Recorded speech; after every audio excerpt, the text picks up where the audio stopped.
One of the things that's really come up often today and in my work studying this is that work is changing faster than people. And in your capacity from wherever you're sitting as in HR and in talent and in human potential, what has changed for you in whatever element of time that makes sense? And how are you leveraging and thinking about that change as you make decisions? So anybody would like to jump in? So I'm happy to jump in. I would start by saying that the world of HR has changed pretty significantly. And it's really exciting for us when I think about things like the fact that we're using engineering methodology to really think about the work that we're doing. We think about agile development, which basically means that we're moving really fast. We're engaging the business in what we do. We're experimenting. We're trying different things. I think it's a very different time for us. Something that we've played with at Cisco is this concept that at this very moment, I think so many of us are breaking HR in the way that we're working. And we're challenging and we're asking questions that make us better. And I think it's an amazing time to be at in HR. And I think also it's hard because I think we're navigating a very interesting time. And I think it makes us show up at our companies in a very different way, and we're happy to talk about that today. I'd probably add that my sense is the expectations around data and data analytics have really increased in terms of the expectations of what human resources brings to bear. As we think about just not only the pace of technology, and there seems to be an app solution for just about everything that's out there today, but we've seen a real pressure point and an inflection point a few years ago when we created a people analytics team. And I realize in working in Silicon Valley, we're a little behind the times in that. But in essence, really creating a group of analytics professionals outside of human resources from an expertise perspective, data scientists that really help us delve into both structured data inside the organization, unstructured data outside the organization, to really then bring to bear with our executive team more informed decision making in the people-related decisions that we're making. Yeah, you know, for us at EY, I mean, I'm not in HR, I'm in policy, but it's such an exciting time. What you're describing is because we just have to disrupt ourselves. We can't wait to be disrupted. And so we're very aggressively challenging our hiring practices, who are hiring, going to very non-traditional sources, you know, like athletes, like, you know, STEM, which hasn't been, you know, engineers and technologists, which typically hasn't been our sources. But and we even sort of think about it as, I'll call it suits and jeans. So the suits are our traditional, you know, professional services, you know, accountants and tax you know, professionals, et cetera, in the suits. And then the jeans are the technology wizards that you were describing, you know, and we have to almost now pair them up to solve challenges for our clients. So you have the suits and the jeans, and so that's a very different hiring model as well. And the gig economy is causing us to look at the contingent workers. I mean, today we hire about 6% of our workforce are contract workers. In 2025, we think it'll be 30% or more will be contract or contingent in the gig economy. So a tremendous change. And so we're looking at all sorts of non-traditional type hiring and recruiting. So the only thing I would add to that, Ellen, well, first, before I even go there, I have to say also, I really love Michael Bush. Not that I would ever offer gratuitous compliments in an effort to improve my ranking on the list or anything like that. Understood. But I absolutely love Michael Bush. You mean Denzel?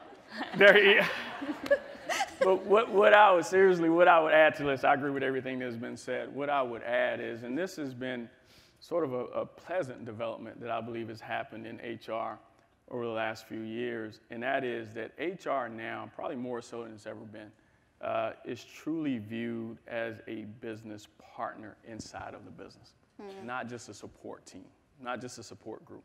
And so now HR, when we say HR business partners, it really reflects that in every sense of the word, literally embedded into the business, helping drive strategic decisions, not only as it relates to, you know, human capital and how we move and manage our talent, but also all of the implications that that has on the overall strategy of the business, and HR is at the table.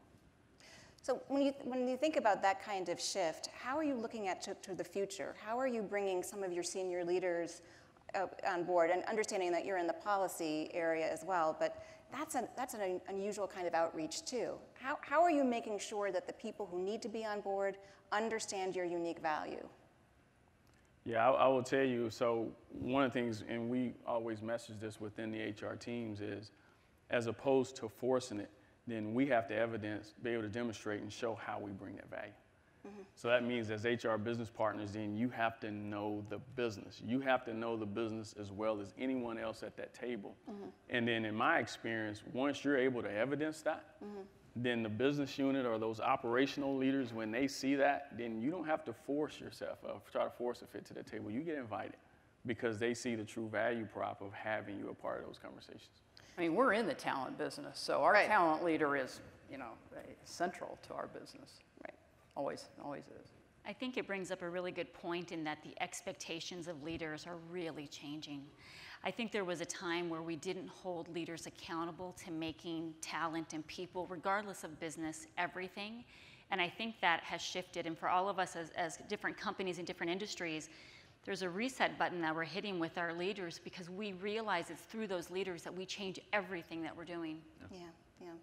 I want to add on to the suits and jeans wonderful image, because every company has them, and sometimes those particular groups are more valued than others. But clearly what you've said is that the future of the business depends on people understanding other functional areas, people understanding how to work with people who are very different from themselves. Fran, I'm going to ask you to kick this off. How are you thinking about managing those kinds of inequities at Cisco that most organizations have to deal with? There was a body of work that we started about 3 years ago, and what I love about that work is that our employees architected really the experience that they wanted to have, which was incredibly powerful. And from that, we created this manifesto, if you will, and a key part of that was that we realized that our edge comes from our people. And when we say that, we don't mean it comes from our engineers or it comes from sales, it comes from our people. And in doing that, I think it allows us to take a step towards for all. I'll share something that was pretty interesting for us a couple of years ago. We did quite a bit of work around pay parity. It's something that has always been very important to Cisco. And when we were going through that work, the for all led us to say that pay parity actually shouldn't be just for women and underrepresented minorities. It should be for men too. And so I think there's a little bit of a shift for all of us in what for all means. And it's making us really challenge everything that we do, even those things that we do from more of a diversity and inclusion perspective. Yeah, at the center of our strategy is something we call high-performance teaming, because our people, we serve companies, we serve clients, so we need high-performance teaming. And to your point, this goes back to my message of difference matters and everyone is different. This isn't about women, it's not about, it is about difference, and bringing that diversity of skills, of human experiences, of perspectives. I mean, we are really challenging at a team level the diversity along all kinds of dimensions of our teams, because it makes an enormous difference in what we deliver. We actually studied, there's a lot of diversity research about, a diverse team outperforms a homogeneous team, but our people, of course, don't believe it until we test it on ourselves. So we did a study of 22,000 audit engagements across the world, 22,000, and tested for financial performance and quality performance based on the diversity of the team. And we actually showed that diverse teams, not homogeneous at either, say if we toggled for women, all female or all male, they outperformed, diverse teams outperformed financially and better quality. I know you've got a big talk on a lot of wisdom to share on teams as well, but Nancy, I wanted to get you in here too at this point, because you have such a dual focus at Genentech. You've got the molecule and the patient. I was wondering if you could expand a little bit on how you turn that inherent tension into opportunities and make sure that everyone's engaged around the right outcome. Yeah. Well, we heard a lot this morning, I think, from all the leaders about the importance of clarity of mission and culture. And you heard from our co-founder, Herb Boyer, and CEO, Bill Anderson. Those are two unifying factors because, you know, when you think about our mission of creating breakthrough medicines to really make a difference in the lives of patients, and this three-pronged culture that we have around being science-driven, patient-centered, and people-focused. If you only looked at that science-driven component of our culture to the molecule you're speaking of, then you would automatically assume perhaps that it's the researchers and scientists that are the most valued. But it's those other pillars of the culture that are more of that equalizing factor. And you know, it's not an easy thing. You have to nurture culture. You have to define it. You have to be explicit about it. You have to be willing to evolve it where you see cracks in that foundation. But I think where every employee can see themselves in their work with a clear line of sight to that, at least for us, being patient-centered, bringing the patient in the center of the room and the meetings and the decisions that we make, that really is that equalizing factor. And you saw hints of that this morning, but that really carries the day from how are we inclusive together, even though we know what leads us is that scientific discovery that's happening in the lab. But that's just the first step among many to get these medicines to patients that we serve, which is our end customer. So can we dig into the nuts and bolts of how Cisco manages teams? Because I know it's been in my years of studying leadership at Cisco, this is the latest, greatest iteration. I'm curious how it's going. Yeah, it's been fascinating. So where we started from was we went out to our business leaders and we basically asked them, tell us what teams you want to replicate. Tell us those teams that just continue to excel. And so they gave us 100 teams across Cisco. And then we had a control group of 200. And we were pretty astounded because we could see big differences between those best teams and the rest. And that really kicked off an amazing amount of focus for us on teams. So at Cisco, we believe that performance and culture happens on teams. And if we can understand that secret sauce, we can get all teams to be performing at their highest level and feeling connected to one another and to a bigger purpose. And so from that, we identified 3 things. They're not going to shock you. So the first thing was, on my team, my teammates have my back. And that's all about safety and trust, and I think we get that. The second one is, on a day-to-day basis, I'm playing to my strengths. The reason this is so important is you are seen now for who you are, what's different about you, your strengths. And then the third piece is, on my team, we have shared values. And that's all about, we know what winning together looks like. And so now everything that we're doing is through teams, and we're working with our team leaders to ensure that those 3 things are there. And we're about 1.5 years into the journey. What we can see is that when our teams play, and I can talk more about that later, we see a big swing in the overall engagement of the company as well. So I have a terrific question here. We're starting to get questions from the crowd. Thank you. So what methods enable you to define the link between people practices and performance more effectively? This is from Tessa Hearns. I hope it's okay to say your names. It's too late now. It's up there. I love you, Tessa. The link between people practices and performance. Is that a measurement question? Is that a leadership question? So I think it's all of the above, right? It's both. That's the one you just said yes to. I know what we have done when you look at our performance management processes and our programs there. So a couple of things. One, you just have to establish the expectations, right? You have to be really clear about that around the expectations from a leadership perspective. And then we actually have, and I think Nancy mentioned this a little earlier when you talk about the tools and processes that we have access to when she was talking about the changes in HR. The platform that we use, where we can track that, right? So we can see, we can assess how well the leader is putting into place all of the policies around talent management, leadership, all of the tools that we have there. Are they utilizing those? Okay, and then we hold people accountable for that. So it's accountability. So it's setting the expectation, giving people the tools and processes to be able to do it, and then going back and inspecting what you expect, and then hold people accountable for it. And if our leaders are not doing it, then that's another coaching conversation in and of itself, and we hold them accountable for it. Yeah, but we also look at, and I'm sure we look at team engagement. So that You look at the engagement of that team, because it does drive performance, and the leader of that team, if you've got a team that's not engaged, there's someone accountable. Yeah. So where do you find resistance in all of this? This is, we're easing into the nuts and bolts here now, but where have you found people unwilling to engage? Where have you had the tough conversations, and how have you gathered support for what it is that you're trying to do? Yeah, I can tell you one. I'm sorry, go ahead, Nancy. No, you go. She's like, hey, you taking all the time.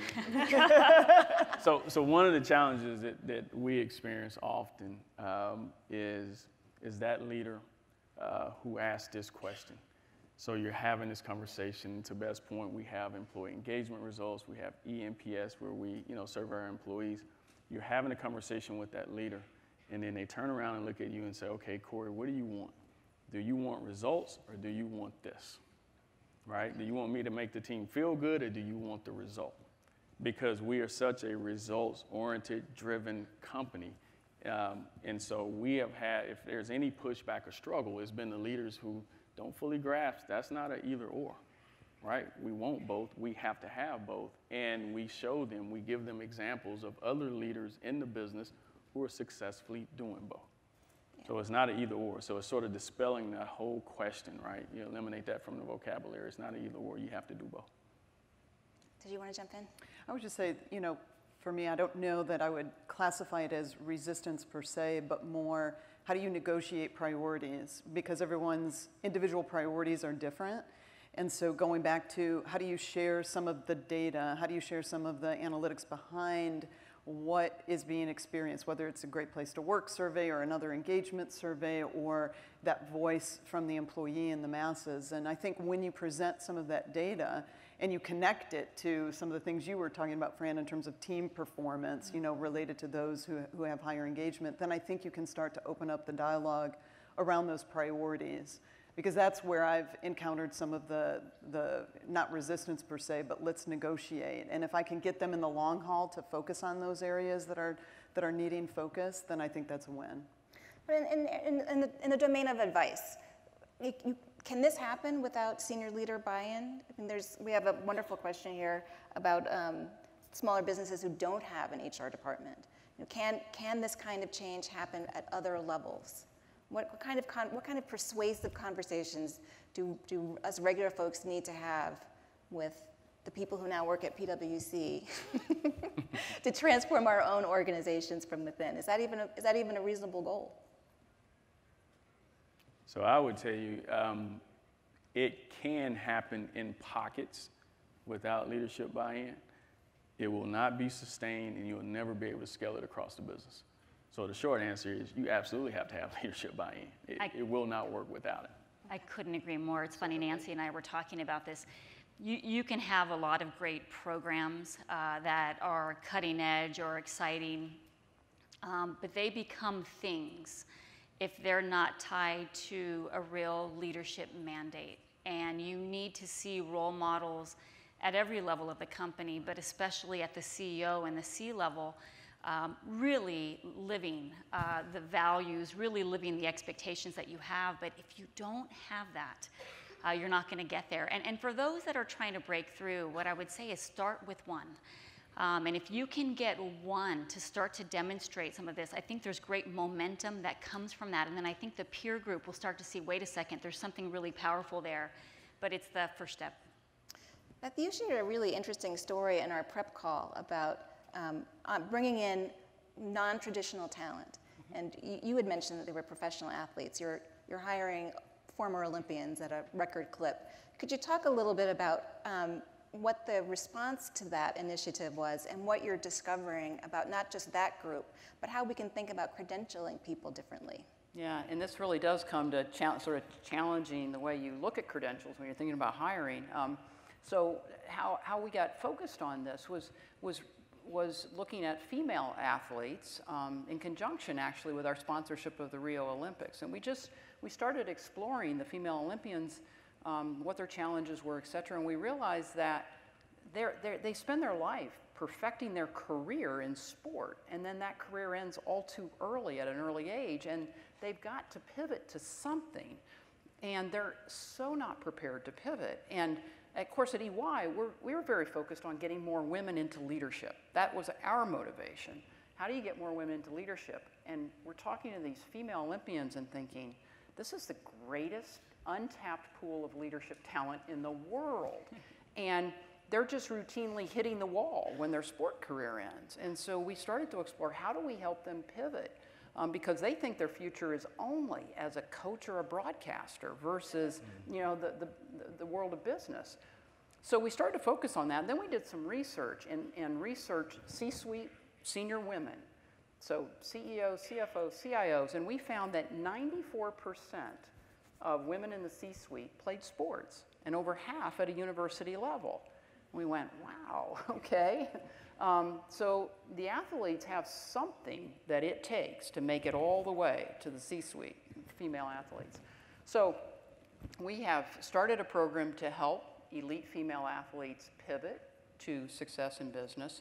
But then importantly, kind of put our money where our mouth is, and we're also hiring elite female athletes to join our business, and male athletes. But we've been uniquely focused on female athletes because they have all the skills any of us in the room would go looking for. Losing is just feedback. They are so resilient. They love to be coached. The harder, the tougher, the better. They learn quickly. They're teamwork. They know how to build teams. They know how to, they don't care if you like your teammates or not. They will get the best out of them. They know how to get people playing to their strengths. Everything we would look for. So what we realized then, we started looking at our recruiting processes. And you know what? We weren't really recruiting athletes from campus in our normal cycle. Why? Because we required a requisite number of internships. Well, they're playing D1 sports. They're not doing internships. So, you know, I had a softball player come up to me and goes, you know, it took me 3 years to get an interview with you guys because I didn't have the internship. So we've hired, after the Rio Games, we hired 9 female Olympians who were retiring after the Rio Games as interns because, again, they need to pivot. They don't even know what they're good at. You know, they've just been good at their sport. They don't even know what their passions might be in business. So we hired 9 as interns. 7 of them are converting to full-time employment. 1 is a Paralympian, and we're on a mission with this. So it's a really unique opportunity. That is fascinating. Let's expand on the idea of failure too. Fran in our call, Nancy in our call, we talked about the fact that 9 out of 10 molecules don't make it. So that it's another area where failure is just sort of part of the process. Could you talk a little bit about how you've been able to institutionalize the idea of risk-taking and share that with other parts of the organization? Or is that a challenge? Yeah, I'd say that's a work in process, actually. I think the researchers and scientists automatically assume that, right? That's the whole point. You're running experiments daily, and you know that some of those molecules are just absolutely going to fail. And through our efforts of calling, you know, all of the input and feedback across the organization and recognizing, you know, we're in the business of making sure that there's safety and quality to every patient who gets one of those vials of medicine. And I think that naturally creates tension in terms of ensuring, you know, there's certain aspects of our business that we cannot zero tolerance for risk, right? But how do we challenge ourselves to think about those other areas where we can take risks, and how do we learn from that scientific method that the researchers are doing and apply that in other areas of the business? And this is some of what we're talking about, is how to do more experimenting, more prototyping, and recognizing what's good about that is failing fast and then moving forward. But you have to be very thoughtful. It's smart risk-taking, and that's the differentiation. Did you want to jump in on the? I think you have to give permission to your teams to work that way. We found that at Cisco as well. It was about 3 years ago. We did focus groups, and we realized that people didn't know if there were going to be repercussions if they failed, and was that acceptable behavior. And so what we basically did through our people deal, which is the aspiration that we have at Cisco of who we want to be, we basically said that innovation is a big part of who we are. We're going to innovate everywhere. We're going to create that environment for our teams. But on the flip side, we want our leaders and our employees to be bold and to take risk. Within HR, we've done a few fun things. We've had 2 hackathons. We call them breakathons. And what I've realized about those in retrospect is that we were giving the organization permission to just break things. And we asked the team, like, what are those little big things that just drive you crazy that you want to change? And we had about 70% of the organization play. And we learned a lot from their ideas and some of the trends of what they came forward with. But what it really was this was going to be a time where we were going to experiment, we were going to try different things, and then we were going to focus on what that means for our development as well. I've got a terrific question from the crowd here on institutional racism and bias, which will be a sort of good segue to some of the other topics that we're going to tackle later on. How are you navigating and using your platforms to fight institutional bias, considering that you're responsible for the areas that you're responsible, and for bias that comes up in the world, like the proposed Muslim ban? How are you solving the major problems that the entire world is facing? If we answer this one really well, Michael, do we move up on that? No, so that, obviously, we've talked about this one a little earlier today. That's a huge lift for all of us. One of the things we've done is sort of accepting this reality that it's going to be very difficult as a company for me to know what everyone's biases are, right? Mm-hmm. And that's very difficult. What I can focus on is what your behaviors are. Okay. I can focus on that. That's something that's tangible. I can see it. I know exactly what you're doing, so I can address that. And so our focus has been sort of twofold. One is giving, and you heard Randall talk about this a little earlier today, giving the business permission to have conversations around those biases, giving the permission to the individual that, hey, it's okay if you share that bias, right? Which has been a two-way street for us. I had this conversation with a group of employees last week. While I'm encouraging folks to share what, let's talk about those biases, acknowledge them, right? Because you'll never be able to overcome them if you don't become self-aware first and acknowledge that you have them. The other side of that coin, though, is those of us, especially those of us that are in the protected groups or so-called minority groups, you have to be willing to allow that person to have a conversation about their bias and not be so quick to label them with something that ends in ist.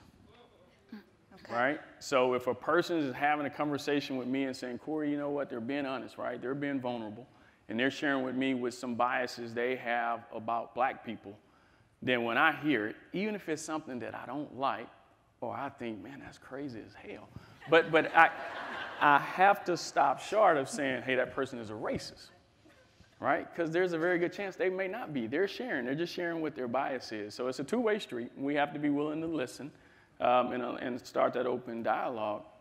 But the other part of that is, focusing on the behavior. Because at least I accepted a long time ago, I'm not going to be able to change people's hearts. Right? If you're the person that for the last 35 years you've grown up in the business and you're 55 years old now and you believe, hey, all black people are lazy and they're not as capable of doing intellectual work as other folks, it's very difficult for me to change your mind. But man, I can watch your behavior. I can change that. And if you're not meeting the expectations at AT&T, as I said a little earlier, sometimes to change people, you have to change people. Get rid of them. That's right. This is a tough love crowd. But I think that's why it's so important to in these moments to say it and say it and say it again. Who are we? What do we stand for? And if that's not what you stand for, then get off the ship. I mean, you can self-select into this culture, but this is the culture. This is what we stand for. Ellen, the last part of that question with regard to the rhetoric around Muslims in the country, and I was reminded of the power of the individual person just asking, how are you, and being sensitive to that. We had a whole host of folks this morning talking about race relations last year and having to lean into that discussion, and both of you are alluding to just having the conversation. But I was at an event recently, and one of our employees came up to me and said, one of your team just asked how I was doing with all of what they were reading in the papers and everything else. She says, I'm Muslim. And just having that question asked, how are you doing?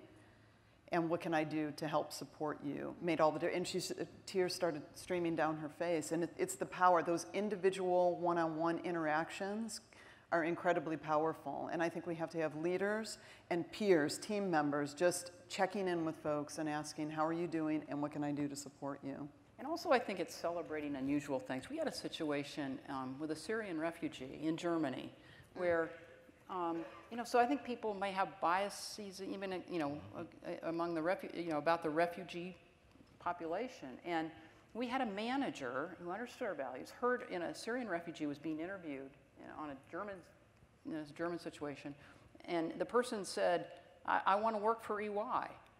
And so this manager ran up the flagpole in Germany, and we hired this Syrian refugee. Really? Because he was a very well-qualified accountant who had left Syria. I mean, really. But, I mean, he's totally well qualified to work with us, and celebrating that, and we've now created a whole Syrian refugee program, working with other companies in Germany to get companies to hire these Syrian refugees, and it just helped to break that bias people had that somehow they were different, and not qualified professionals that just were in a very bad situation. Let's talk about women in leadership and the pipeline of talent and women in executive leadership, because that is a trajectory that is not changing, even though there are more female CEOs than there were 50 years ago. The chart is really astonishingly flat. Can we explore together a little bit why you think that is and what steps you've taken to improve the leadership success of women in your organizations? Sometimes it's the most simple things that we have to look at. As I travel around the globe, something that I hear all of the time is that in many cases, women are looking for role models. And they need to see multiple role models because we're all very different. And our differences will appeal to women. I also have to say that I believe a lot of men serve as amazing role models as well, but that's something so simple that I know is meaningful.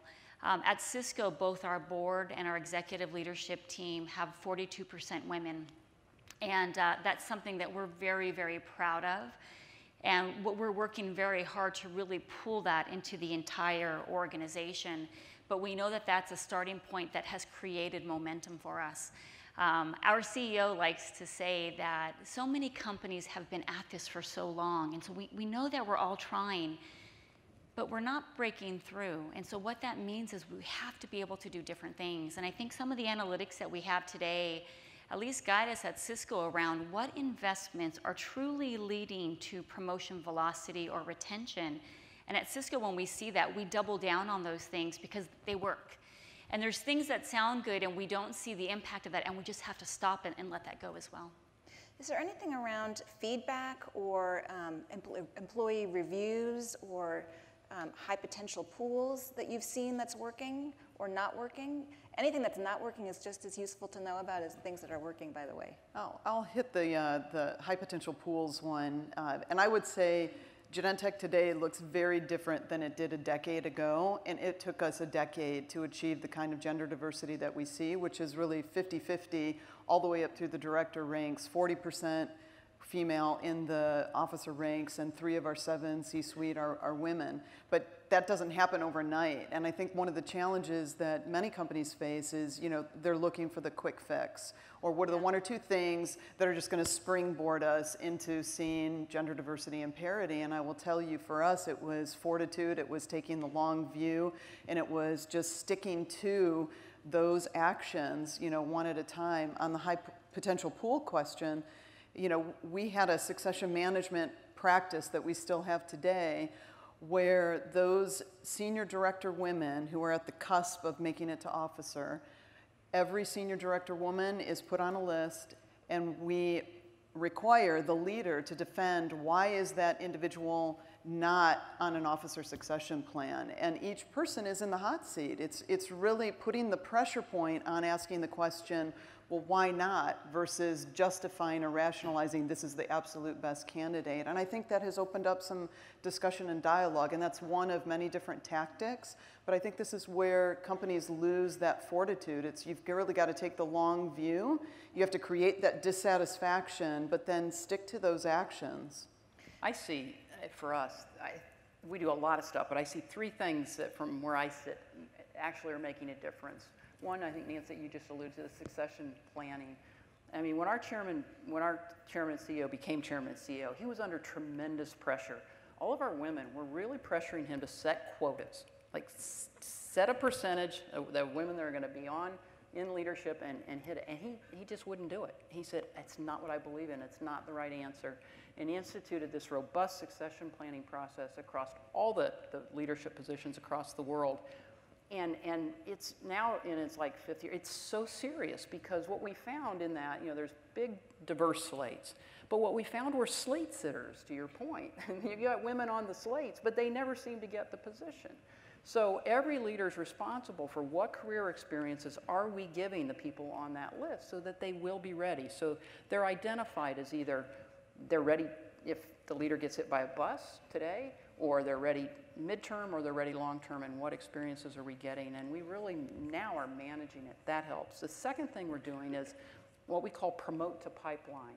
So in other words, if we have a group of senior managers ready to be promoted to partner, we have 5 rated women, at a certain percentage of our senior managers as 5 rated women, that percentage ought to be getting promoted. And if that's 10% and only 8% seem to get promoted, we've got a problem, and that gets called out. So we just say you've always got to promote to pipeline. So I think those two things work. The third thing, very quickly, is we just train all of our leaders around inclusive leadership. And that sounds kind of trite, but what I've seen happen is we give them the space to think about their intentionality. Mm-hmm. Who are they really promoting? Who are they really sponsoring? Who do they spend time with? And when they have time to reflect, oftentimes their biases really start to pop out, and I think it's having a difference. Is that your experience as well? Yeah, a few things we've done, like what you've heard in terms of the succession planning. What we've done at AT&T is a really, really heavy focus, emphasis on the pipeline. Mm-hmm. And so we're very intentional about identifying the women in our business who we know have the potential to be leaders, and then we have a very structured program in terms of getting them the development and the exposure that they will need. We pair each one of those ladies that we identify. We pair them with an officer in the business that's a male and a female. From a mentoring perspective and exposure perspective, it's called Lift and Connect. So we have structured programs that we're trying to drive the awareness of the talent and the development of the talent. What I would tell you, though, there's a couple other things that we do I think are very, very important for any of that to work. Because let's be honest with you, there's a lot of HR professionals out in the audience. That is nothing new, right? We've had these types of programs for a very long time. There's a couple other things I think that we're doing that will be very impactful. One is changing the environment, right? And I'll give you one example of that, and that's a lot of things, but I'll give you one example where I think will be powerful. And we talked about this a little earlier. One of the notions, one of the comments you'll often hear when we start having conversations about female talent is, and we start talking about men and women in the workplace, and I've been guilty of saying this at times, we'll say, hey, women are, they think differently, they are wired differently. Raise your hand if you've ever heard that in your workplace, right? Women are wired differently.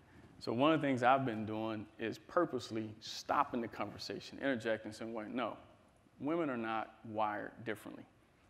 When a baby comes out of that womb, whether it's a male or a female, there's nothing innately different about them two that would make one a more successful leader in this business than the other. There's no difference. Now, women, I'm not naive. Well, at least about this, I'm not naive. Women may be socialized over time, and so by the time they land at AT&T, right, they've absorbed all of these social constructs that they may view and see and think differently about things. But the reason why I'm saying no, I want to allow that conversation to happen is because all that does is gives us as men a way to rationalize why we are treating women differently, Right. why we are assessing and evaluating women differently.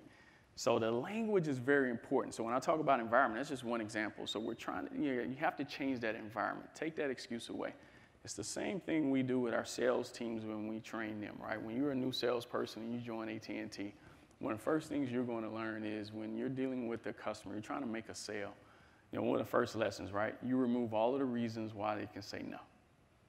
That's one of the first things any successful salesperson learns is you remove all of the reasons why you should say no. But we got to have that same approach when we're talking about female leadership, right? You have to take out all the reasons. And then the other thing that's very, very helpful, and this was taught to me probably about 5 years ago. Matter of fact, she's sitting here in the audience. One of our HR leaders, Kathleen Larkin, we were having this conversation around talent.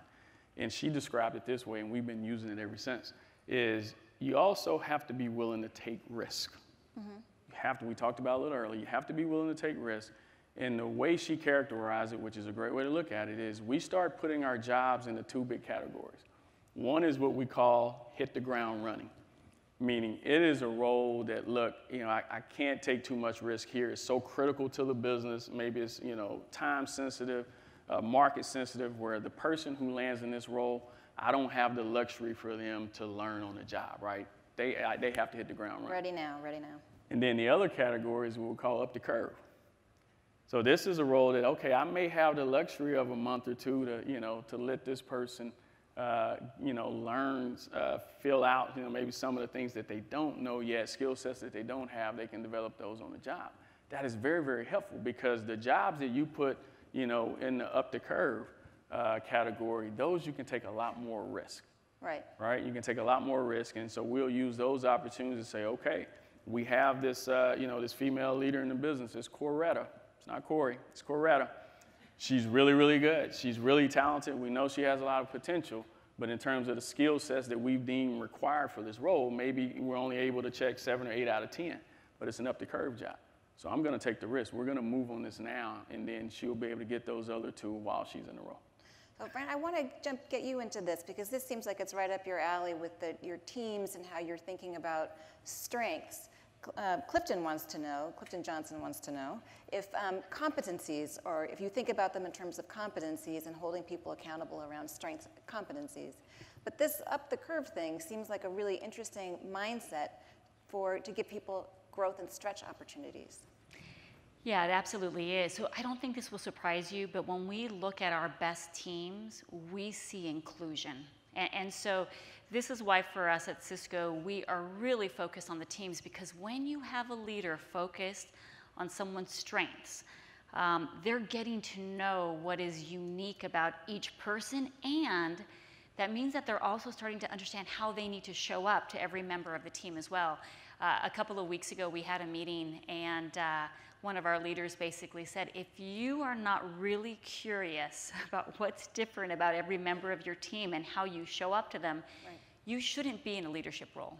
Right. And I absolutely believe that's the case. And so we are looking at strengths. There's a very interesting intersection between strengths and skills and capabilities.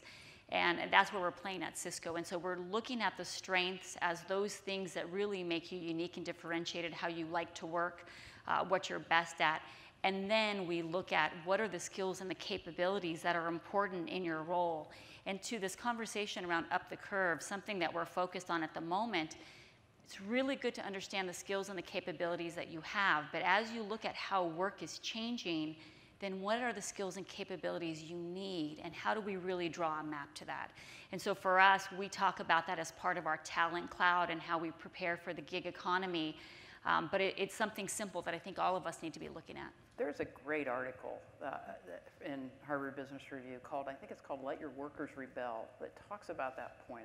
I just highly recommend it. It talks about constructive nonconformity, get people playing to their strengths. But how do you, when you said, we try not to let women think they're wired different, or let our men think women are wired differently. It's such a fine line, though, of trying to, I think in today's world, where we really need to empower our people. We really need them to have a little constructive nonconformity rather than conformity that everybody has to do everything the same and think the same. And it's just such a fine line that's difficult, because you want constructive nonconformity today to have teams that are innovative and playing to their strengths.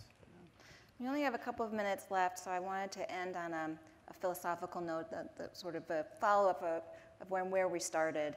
That today, in ways that often surprise me, companies, corporations, businesses, and organizations are looked upon for a kind of moral and spiritual leadership in ways that we haven't seen them before.